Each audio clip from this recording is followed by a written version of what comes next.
Nate Grolick here with Grolick Builders. A few weeks ago I posted on Facebook that we were going to be starting a very unique new project coming up soon.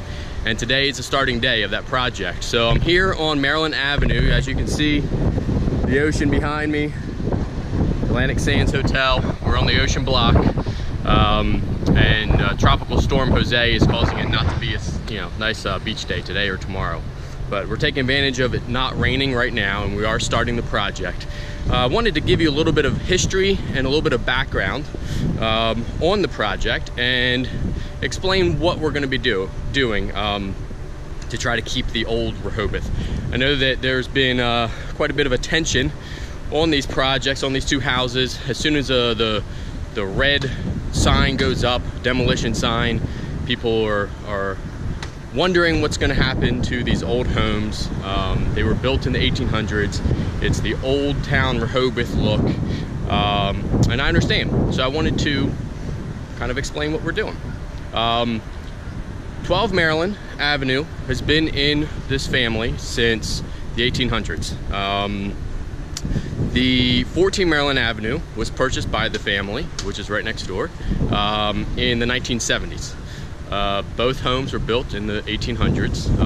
14 Maryland Avenue even has a really unique, very cool letter that the clients obviously took down now that we're going to be demolishing them. But it said, it was dated 1893, and it said it was made out to the owner of that time, and it said, to so-and-so, thank you for allowing me to build your home. Had a couple other sentences, kind of hard to read. But it said, cost of lot, $400. Construction of new home, $1,100. Extra, brick walkway and driveway, $4. Total price, $1,504. Now that's pretty awesome. Ocean block of Rehoboth. Of course, that was in 1893. So what we're doing is, these homes cannot be restored. 14 Maryland has no foundation. It's just sitting on some concrete piers. Everything is settling out of whack. 14 Maryland Avenue has a small foundation, but again, just mainly sitting on piers. These houses were all balloon frame, which means the studs go from first floor foundation all the way up through the roof. They've withstood a lot of storms, hurricanes, but it's time for them to go. But what's really cool is that we have our team here this whole week, and we are going to salvage everything that we can. Whether it be the old doors and trim, the stair railing and newel posts, whether it be the old barnwood flooring, anything that we can use either in the new homes or to reclaiming current or future projects. We can sell to other contractors for their use, to use especially in like restaurants and stuff like that. So we're trying to salvage as much as we can. And then starting next week, it's when the demolition crew will come in and take away everything that we can't use. So the clients have designed these new homes to keep the old style Rehoboth. Okay, that's our aim, that's our goal. Okay, they're keeping these two homes. They're not building them and selling them and making a big profit or anything. They're keeping these homes in their family. That's what they want to do. So walking up now to 12 Maryland, and just to give you, we have the asbestos abatement going on right now. 12 Maryland has window glazing that had asbestos, and then 14 Maryland, which is over here, had window glazing asbestos and the siding asbestos. So they're starting today on 12 Maryland. As you can see here, the owners did a little bit of a rendition of what the new homes are going to look like. Very similar to what the old homes are. And it has a little sentence that says, 2 new cottages to continue our family's 120-year legacy on this site and in the Rehoboth community. So it's a great project for us to be involved in.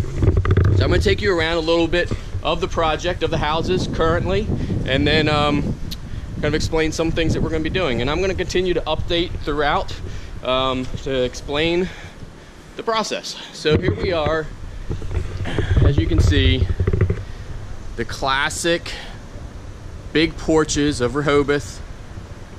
This has had different additions through the years.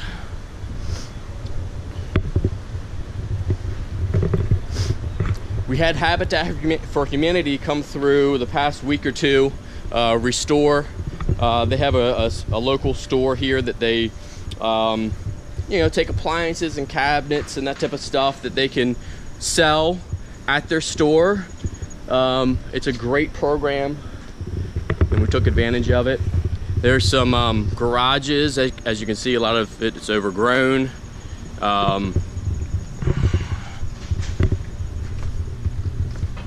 We're taking a lot of the paneling down from in these.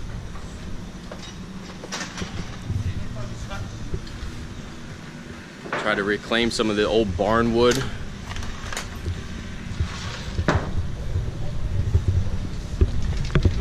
Currently, we can't go inside of 12 Maryland because they're doing the abatement.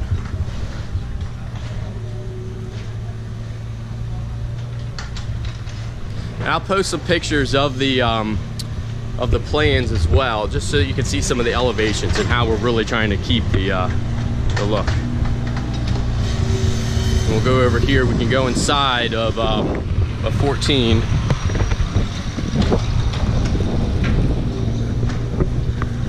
There was a old stained glass window on the front, and then the front door, which is all original. And so the owners have requested that we save those, which we have, and we're going to reuse the stained glass in the house, and then they have another house that they're going to be using the front door in. I'll make it kind of dark because we disconnected all the electric today. As you can see, we're already starting to dismantle. And we took the old railing and newel posts apart. Again, it's kind of dark to see, but very, very cool. We took this apart, and it's all dovetail for all the balusters. It was actually dovetailed into the old stair treads. Walk through here. Here's another room that has a lot of old barn wood. It's kind of hard to see, but we're salvaging everything that we can.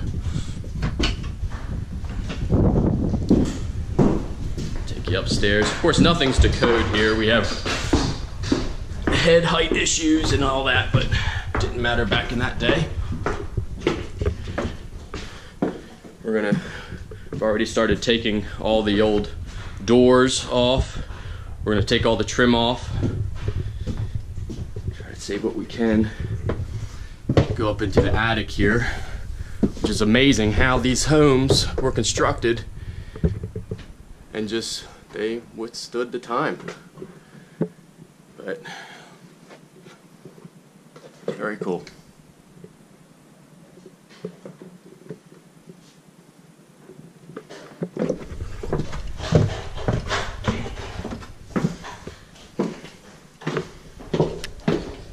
So that's where we're at today. The salvage is going to continue throughout this week, and the abatement for this house starts tomorrow. So we're going to jump over to 12 Maryland and start the salvage on that house, and then I'll continue to update you all. And I appreciate the interest, and just want you all to know that we're doing whatever we can to try to keep Old Town Rehoboth alive.